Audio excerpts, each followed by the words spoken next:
De la construcción interna del mundo. Observa la hoguera que arde en la chimenea de tu hogar. Los leños ardientes no tienen luz ni calor en sí mismos.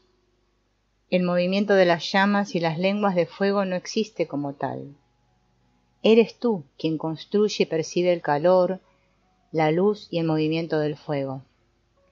No eres tú el creador de las interacciones moleculares y atómicas de aquello que llamas fuego.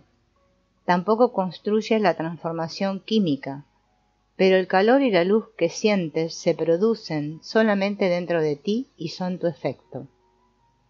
Tú no creas las células del árbol de tu jardín, pero sí el verde de sus hojas y la frescura de su sombra.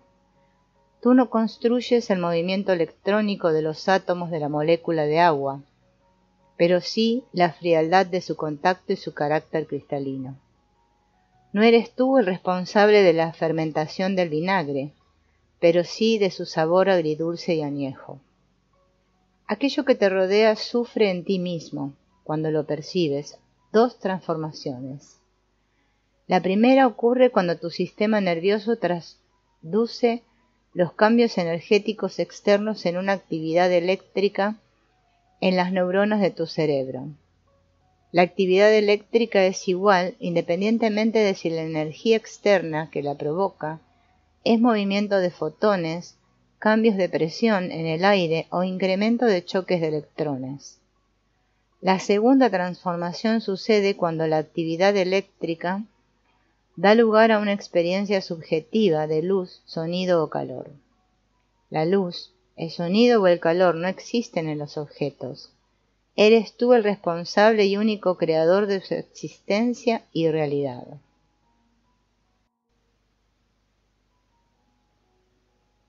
Desde este punto de vista, el mundo, como tú lo percibes, es solo una descripción.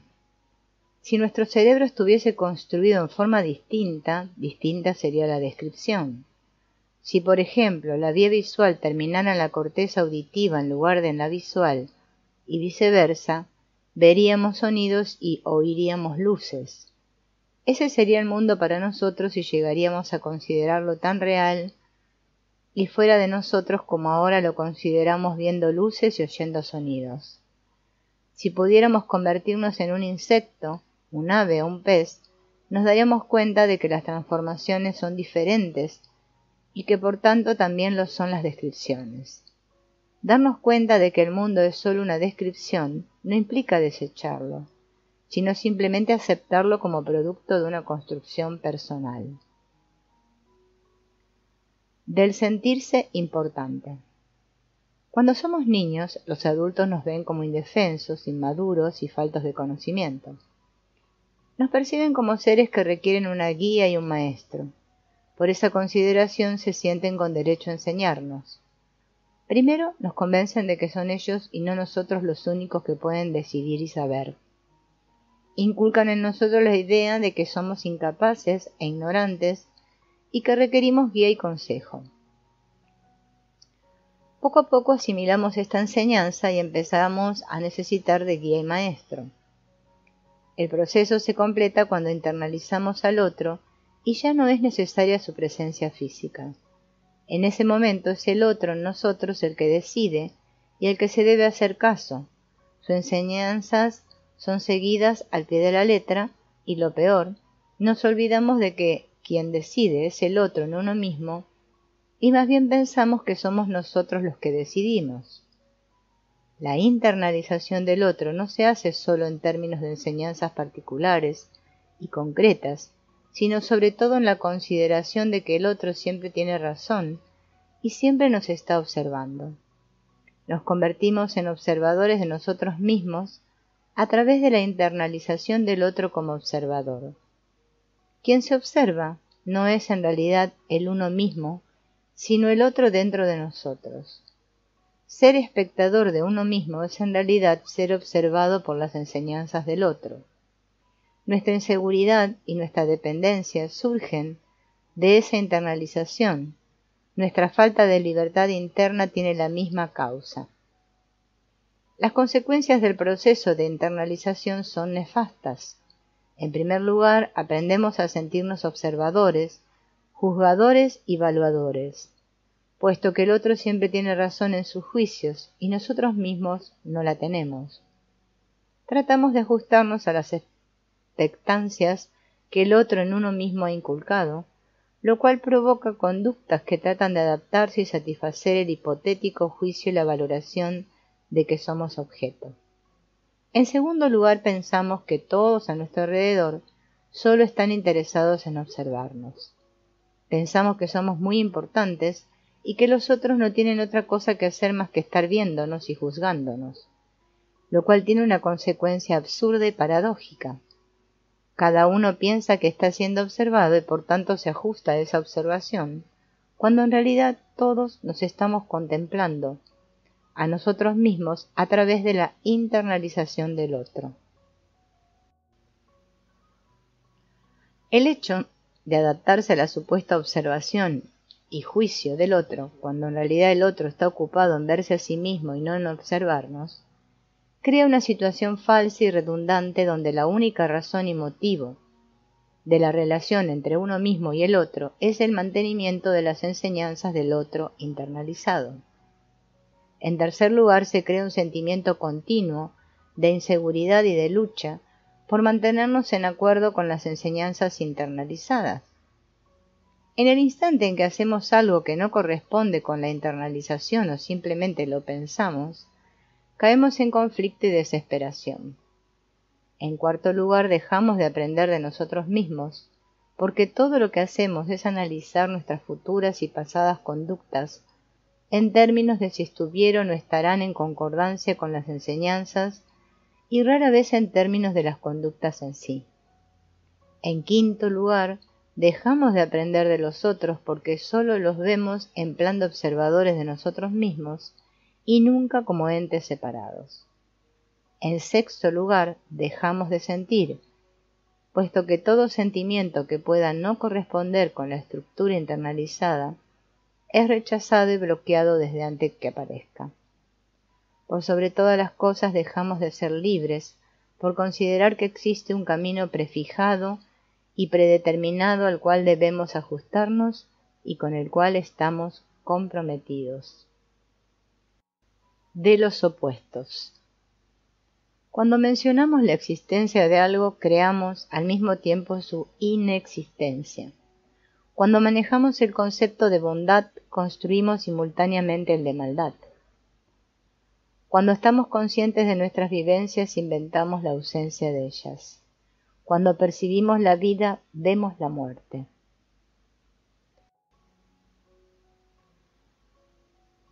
Cuando discutimos acerca del ser y su esencia, hablamos del no ser y sus correlaciones. Cuando somos espectadores de nosotros mismos, somos los artífices del no vernos. Cuando recordamos que tenemos memoria, construimos la amnesia. Cuando discutimos acerca de la riqueza, creamos la pobreza. Cuando sentimos la vejez, recordamos la juventud. Cuando predecimos el futuro, construimos el pasado. Todos nuestros valores y conceptos, como construcciones verbales, conllevan y resultan de sus opuestos. El concepto de movimiento solo puede manejarse y entenderse si se conoce lo inmóvil. La conciencia del placer solo existe cuando surge la del dolor, lo cual significa que los opuestos resultan de una sola construcción y aparecen simultánea e inexorablemente en el momento en que categorizamos y analizamos cualquier vivencia. La construcción simultánea del opuesto es una necesidad verbal, mas no está incluida en la vivencia pura. En otras palabras, la vivencia en sí, sin análisis y valoración, es única y existente en sí misma. En cambio, la verbalización de ella solamente es comprensible cuando da lugar y resulta de la comprensión de su opuesto. Esto, que podría parecer un mero análisis formal y académico, es más real que una necesidad primaria. Para demostrarlo basta recordar que el concepto de necesidad no existiría si previamente no hubiera habido el de saciedad. De los acuerdos. Un objeto físico se considera como real en tanto varios observadores así lo acuerdan. Si la rosa que alguien observa es también vista por varios, ese alguien tiene la seguridad de que existe. No importa que la vivencia de la rosa sea diferente en los diversos observadores. Lo que interesa es que todos ellos le asignen el mismo nombre. De la misma forma se acepta que un hecho es verdadero, en tanto así sea considerado por una cultura, una sociedad, un grupo o por lo menos más de un aceptador.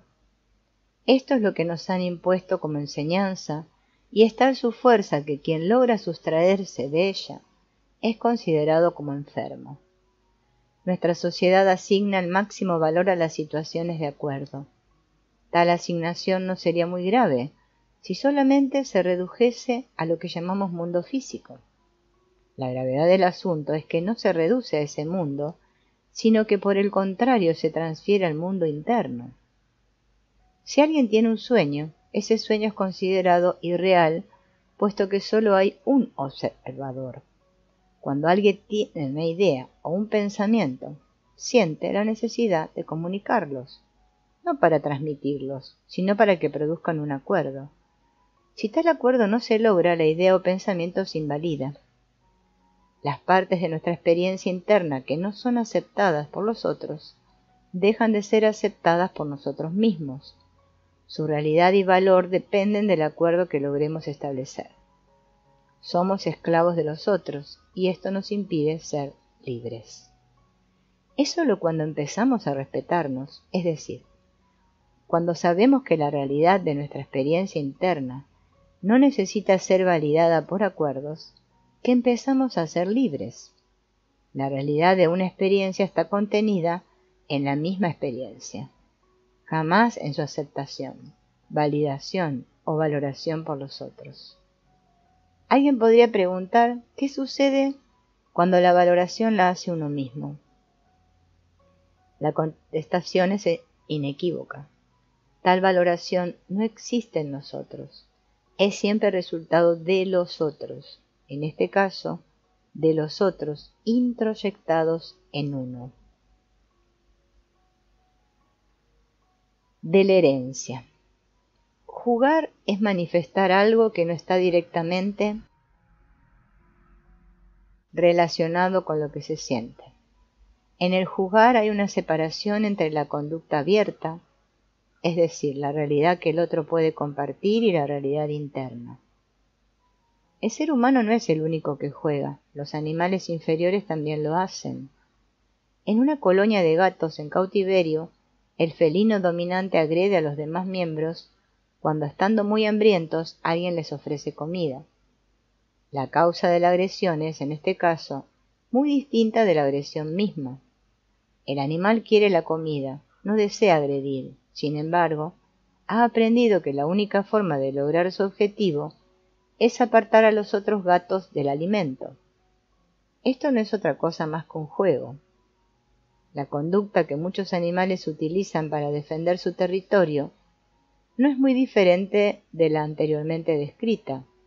El gorila espalda plateada ha aprendido que su apariencia es tan impresionante que le basta darse golpes en el pecho o patear al suelo al mismo tiempo que gesticula para que cualquier enemigo potencial se aleje de su territorio. El deseo de conservar el territorio es muy diferente en sí de la conducta a que da lugar. En este caso particular, el gorila juega a ser muy agresivo, pues ha aprendido que esa es la forma en que puede asegurar la subsistencia de su comida.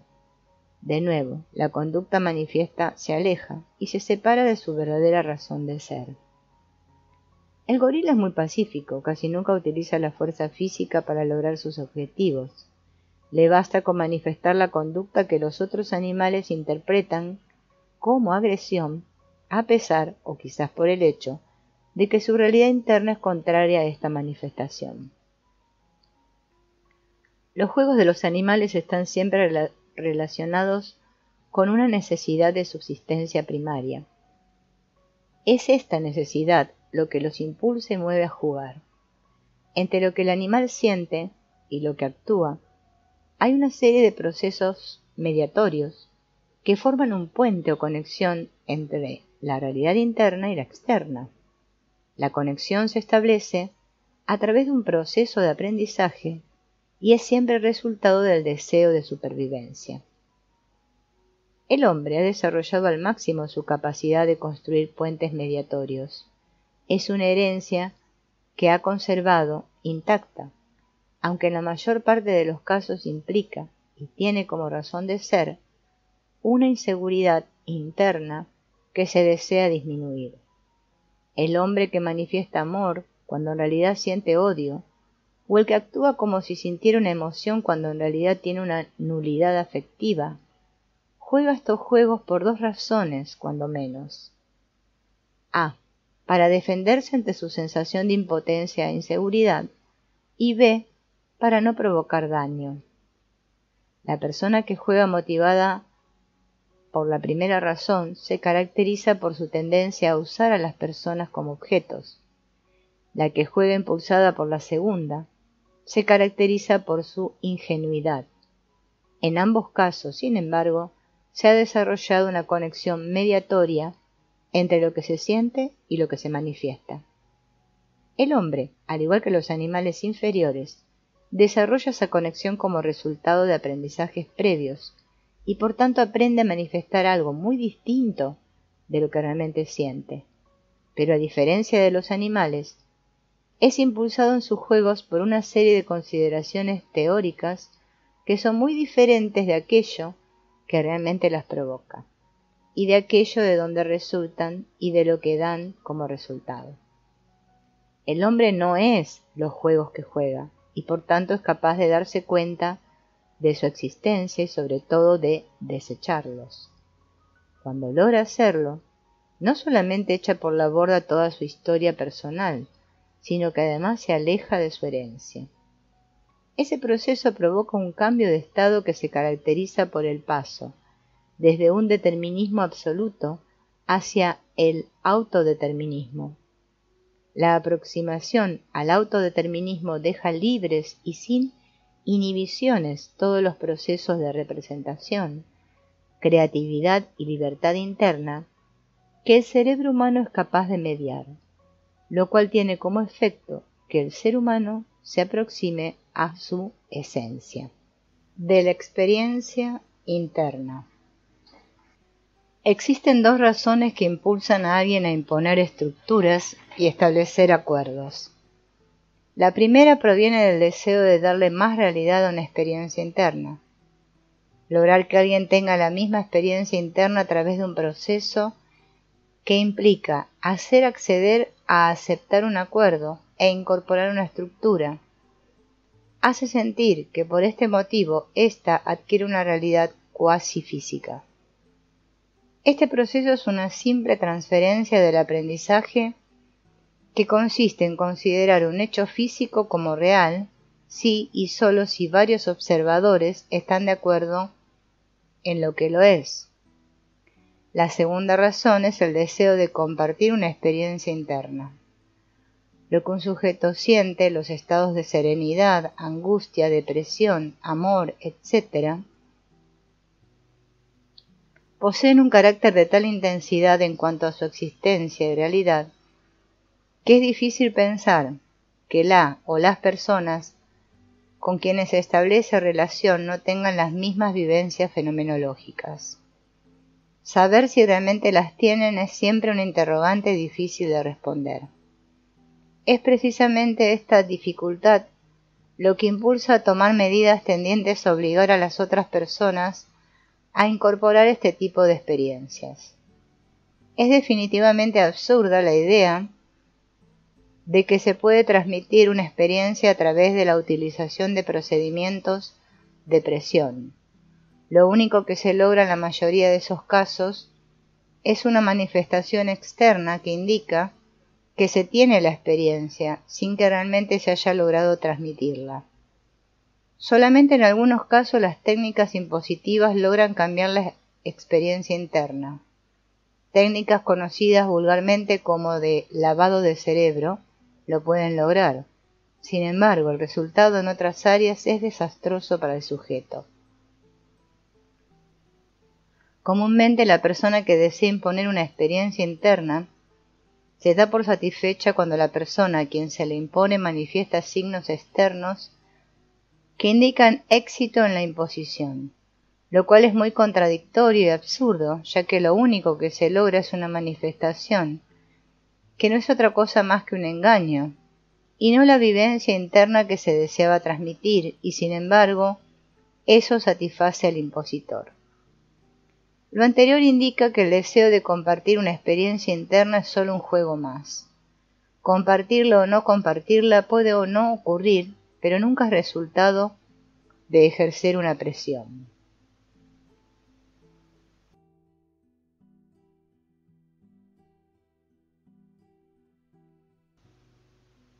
De la duración de los cambios. Acostumbramos pensar que un cambio en una persona tarda mucho en efectuarse, que siempre es parcial y solo está relacionado con algún área restringida de la llamada personalidad. No hay nada más falso. El proceso de cambio está completamente separado y es ajeno a la dimensión temporal. El cambio solo se da cuando está ocurriendo, y ese ocurrir es siempre en el ahora. Por ello, ni dura mucho ni dura poco, simplemente no reconoce tiempo. Cuando alguien descubre una nueva dimensión, es cuando cambia el descubrimiento y ocurre en un instante. Antes de ese momento no había cambio, por tanto ese cambio no existe, sino solamente en el instante en que ocurre. Pensar que lo acontecido antes de ese instante es parte del cambio es aceptar que la nulidad existe. En cierto cuento del género ciencia ficción se relata acerca de un gran inventor que descubre la máquina del tiempo después de haber cometido un asesinato. Se le ocurre que la mejor manera de evitar el castigo de la justicia es remontarse al pasado. Al hacerlo, vive de nuevo toda su vida hasta el momento en que comete el asesinato e inventa la máquina del tiempo. De nuevo se le ocurre que su salvación es remontarse al pasado. Al hacerlo, vuelve a vivir su vida hasta cometer el homicidio, inventar la máquina del tiempo y remontarse al pasado. Todo este círculo continúa hasta el infinito y por todos los tiempos. La situación que antecede al cambio es semejante a este círculo infinito, es decir, a la nada, por tanto no existe. Cuando ocurre el cambio, no es ni parcial ni restringido, más bien es una renovación total y absoluta, donde todo se modifica y nada de lo anterior permanece. Quizá por esa razón resulta tan difícil cambiar. Existe un deseo intenso en el sentido de que todo permanezca igual. Se teme a la modificación porque se sabe que será total. La persona que cambia viaja a través de un gradiente en el que las primeras modificaciones ocurren en intervalos cortos y son relativamente sencillas. Después, los cambios se van espaciando y cada vez son más profundos y totales. Llega un momento en el que el cambio solo puede significar una renovación total y absoluta. De los enemigos.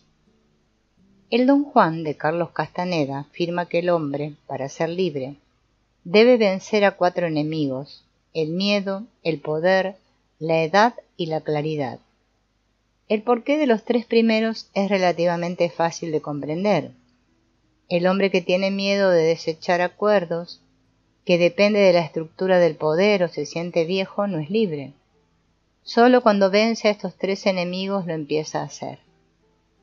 El enemigo claridad es más difícil de entender. Con este término, Don Juan se refiere a aquellas situaciones en las que se depende de una estructura lógico-teórica o de una serie de ideas preconcebidas para explicar el universo. Ver las cosas a través de una estructura produce la sensación de que todo es explicable y transparente, que todo es claro y fácil. A lo único que conduce este tipo de claridad es a la redundancia y a dejar de aprender. Por ello es un enemigo que atenta contra la libertad interior.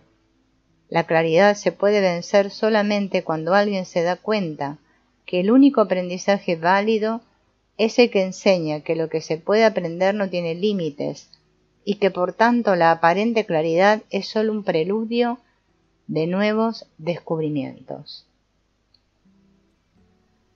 Del aprendizaje. ¿Cómo explicar que alguien simultáneamente manifieste conductas asociadas a la dependencia y sumisión y por otro lado a la fuerza y al autoritarismo? La única forma es pensar que las personas que enseñaron estos juegos manifestaban las mismas dualidades. El niño pequeño ve a alguien autoritario y también ve a alguien que se somete a esa autoridad. La dependencia y la sumisión las aprende de aquellos que se someten al autoritarismo. En cambio, la fuerza y el poder las aprende directamente del autoritarismo. Este aprendizaje, aunado al hecho de que al principio del desarrollo ontogenético aprendemos imitando, hace que en la persona en formación se graben las dos tendencias. La conducta autoritaria se utiliza para las mismas situaciones en que se le vio siendo utilizada. La conducta de sumisión se aplica y surge en las mismas situaciones que fueron asociadas a la sumisión del otro. Es solamente cuando podemos reconstruir estas vivencias y podemos entenderlas que empezamos a vencerlas. De los hijos. El deseo auténtico de tener un hijo solo surge cuando se logra vencer la sensación y la vivencia de inseguridad y por tanto cuando se es capaz de empezar a dar y recibir. La relación padre-hijo o madre-hijo solo es productiva cuando ambos miembros son capaces de aprender uno del otro. Esto se produce en el momento en que la estructura de ser padre o madre se logra desechar, quedando solo aquello que es esencial y es propio. Un hijo nunca debe ser objeto de uso ni tampoco un satisfactor de necesidades. Es un hermano o compañero que enseña y aprende, y es por tanto digno de mayor respeto y admiración. El deseo de hacer del hijo lo mismo que el padre o la madre es solo una huida ante la propia inseguridad. Es el deseo de establecer un acuerdo y de fincar una estructura. Quien no sea capaz de aprender de un niño no debería tener hijos. Del aprender. El único culpable de no poder aprender es aquel que no aprende, nunca aquello que enseña. El mundo es tan amplio y maravilloso que no verlo es siempre resultado de una ceguera. Cualquier cosa puede enseñar. Levantar la cabeza y ver un espejo que refleja luz solar puede ser un acto automático o bien puede dar lugar a infinitos aprendizajes. Ese acto motor puede revelar toda la estructura fisiológica de la actividad muscular, todas las leyes de la óptica y la existencia del sol y de sus reacciones. Puede dar lugar a la máxima vivencia perceptual y a toda una filosofía fenomenológica. Desgraciadamente, casi siempre levantar la cabeza no es más que mover el cuello. El que sea esto último o lo anterior no depende del movimiento en sí, sino más bien de la libertad para entenderlo. Esto indica que cualquier evento puede convertirse en el máximo aprendizaje, dependiendo de que quien aprende así lo desee. De la introyección de los otros. Ser espectador de uno mismo tiene como razón y fundamento el deseo y la necesidad de ser visto por los otros. De hecho, verse a sí mismo y valorar lo que se hace, se dice o se siente, siempre es verse a través de los otros. Una vivencia real nunca va acompañada del observarse. El que vive es uno mismo, y por tanto no puede existir la autovaloración. Si ésta aparece, la vivencia deja de serlo, y se convierte en una simple estructura redundante y circular, la cual da como resultado que se deje de sentir. Es por ello que los eventos en que se ha sido un autoespectador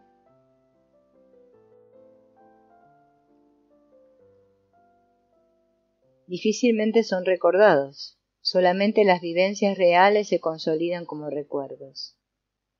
Recordar que se ha sido espectador de uno mismo no tiene ningún carácter, especificidad o realidad, y por tanto no puede ser revisado.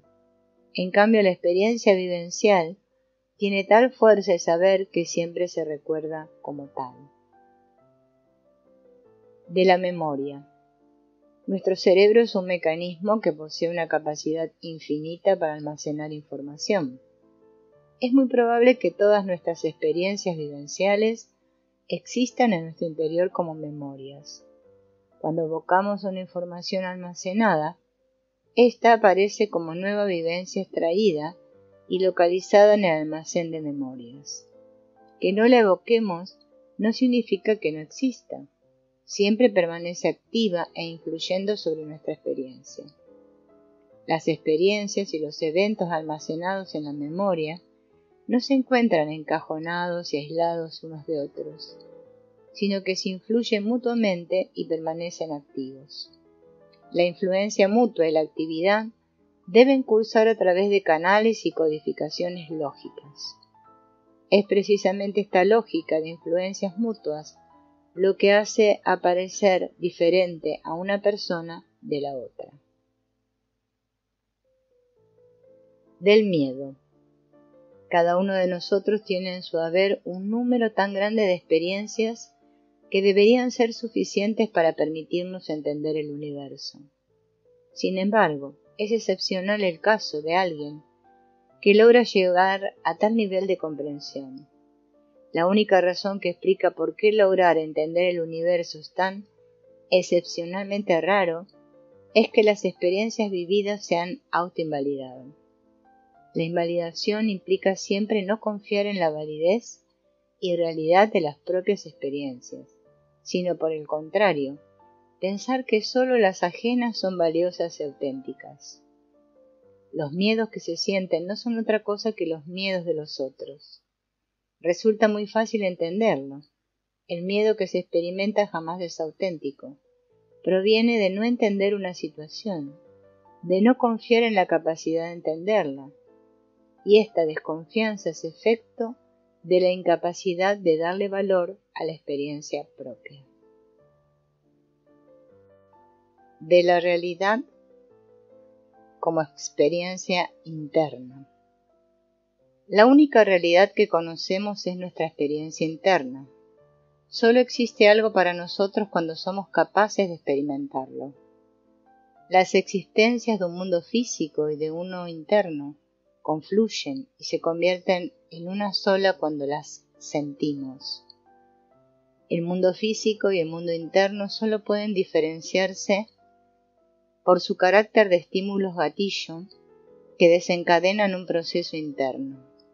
El árbol físico es diferente del que aparece en nuestros sueños, en términos de que el primero activó nuestros procesos internos a través de la puesta en marcha de nuestras vías sensoriales, y el segundo activó esos mismos procesos por medio de una estimulación cerebral central.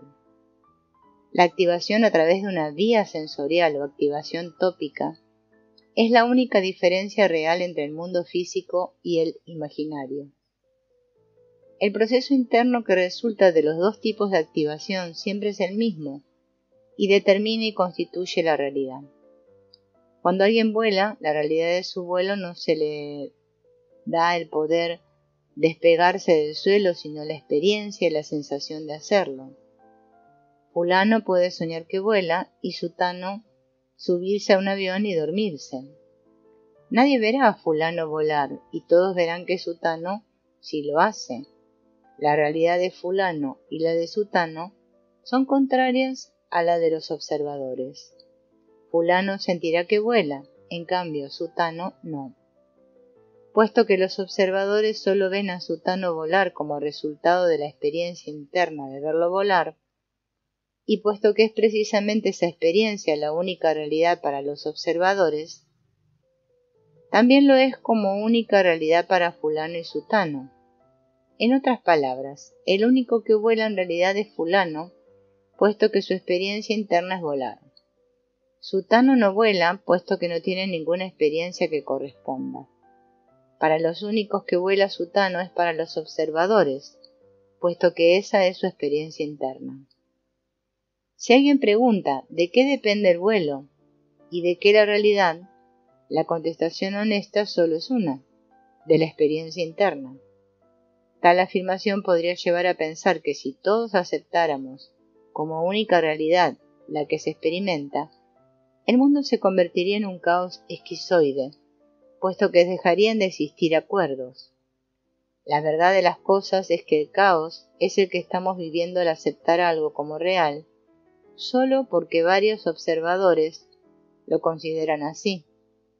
Solamente cuando esa consideración fuera capaz de vivirse como experiencia propia, es cuando deberíamos aceptarla, pues admitirla antes de vivirla solo trae como consecuencia que no podamos entenderla. La crisis y la ineficacia de casi todos los procedimientos contemporáneos de enseñanza y de transmisión del conocimiento surgen de no entender que ese conocimiento no puede ser transmitido por autoridad intelectual, sino solamente como una vivencia real. Aceptar un conocimiento sin experimentarlo, sino solamente porque varias autoridades están de acuerdo en que existe, tiene las más nefastas consecuencias. El aceptador se convierte en un simple repetidor de conocimientos, de hecho idéntico a sus maestros, y como ellos, transmitirá información por autoridad y por acuerdo, pues es lo único que ha aprendido, de otra forma no lo haría. El aceptador de conocimientos, por autoridad, nunca está seguro de nada, y sobre todo no confía en sí mismo. Si alguien le dice que lo que piensa hacer es peligroso, cederá ante la sugerencia a pesar de que no sea cierto. No utilizará sus experiencias, puesto que antes de hacerlo las invalidará pidiendo consejo. Se convertirá en un robot automatizado que siempre será efecto y nunca causa. De hecho, jamás podrá entender el universo, puesto que no se entenderá a sí mismo. De las imágenes. Una imagen es intangible, tanto como una experiencia o un sueño. Su duración es tanta como su existencia y ésta solo ocurre en el instante en el que se le tiene. La imagen es producto de la actividad cerebral, pero en sí misma no tiene contraparte física. Una imagen es una representación del universo que sin embargo se aleja de éste en tanto no posea en sí misma ningún atributo tangible o medible. Es cierto que puede dar lugar a cambios físicos y manifestarse y correlacionarse con algún movimiento, objeto o textura, pero no es ninguna de estas cosas. No es abstracta ni física, simplemente es real. Su realidad es tal que no se le puede negar. Quizás algún día sepamos cuántas neuronas son necesarias para dar lugar a una imagen y conozcamos qué activaciones de patrones cerebrales son las que se llevan a cabo para que aparezca. Sin embargo, esos conocimientos no serán suficientes para explicar su existencia. Al tener una imagen, no sentimos la activación celular que la origina, ni observamos la electrofisiología responsable de su aparición. Solo tenemos la realidad y certeza de su existencia como imagen. El mundo que percibimos tiene como percepción las mismas características que la imagen que nos representamos. La flor que vemos resulta de la activación cerebral, pero esta no es suficiente para explicarla y entenderla. Supongamos que logramos construir una máquina con tantos elementos y conexiones como el cerebro humano y que además funcione en la misma forma que éste. La máquina tendrá imágenes y será capaz de hacerse representaciones internas, las cuales aparecerán como resultado de la actividad gestáltica de todos los elementos que constituyen la autómata. Surgirán como efecto de la actividad mecánica o eléctrica de sus elementos, pero serán más que esa actividad, y no podrán ser explicados cabalmente como resultado de ella, puesto que poseerán características muy distintas. La imagen y las representaciones del robot no tendrán ni masa ni peso, ni ocuparán espacio alguno a pesar de que surjan de elementos que sí los tienen. En la misma forma, nuestras imágenes son parafísicas, a pesar de que resulten del funcionamiento de elementos físicos. ¿Cómo entender la aparición de una nueva propiedad que, estando tan alejada de la física, surge de elementos físicos? Nadie lo sabe. De la lógica. La mejor forma de entender es convertirse en aquello que se quiere conocer. Solamente en ese momento el conocimiento se vuelve parte del ser, puesto que se siente como experiencia propia. Jamás estaremos en posibilidades de penetrar un misterio si no lo vivimos. De la misma forma, nunca podremos saber de la existencia del universo conceptual de aquel con quien nos relacionamos si somos incapaces de convertirnos en ese aquel. Nuestra risa, nuestra alegría o nuestra frustración puede ser la misma o diferente experiencia interna de fulano. La única forma de saberlo es ser fulano. Si pudiéramos hacerlo, nos daríamos cuenta de que la experiencia interna de nuestro coetáneo es diferente de la nuestra, y en la misma forma que la nuestra es diferente de momento a momento. Pero al mismo tiempo conoceríamos que existe algo común y unificador en lo diferente. El adolescente lo sabe y es por ello que tiene una gran tendencia a vivir y a convertirse en distintos personajes. El desempeño de roles en esa etapa no es otra cosa más que el deseo de vivir diferentes realidades, puesto que sólo así es posible entenderlas a fondo. Ante la gran dificultad de convertirnos en los sujetos o objetos que queremos conocer, optamos por convertirlos a ellos en números, marcas o símbolos que podamos manejar y relacionar entre sí. Esto no es más que el fundamento de la lógica. Creemos que un manejo lógico de simbolismos nos permitirá tener un conocimiento profundo de los objetos o sujetos que han sido representados por ellos. No nos engañemos, solo estamos jugando.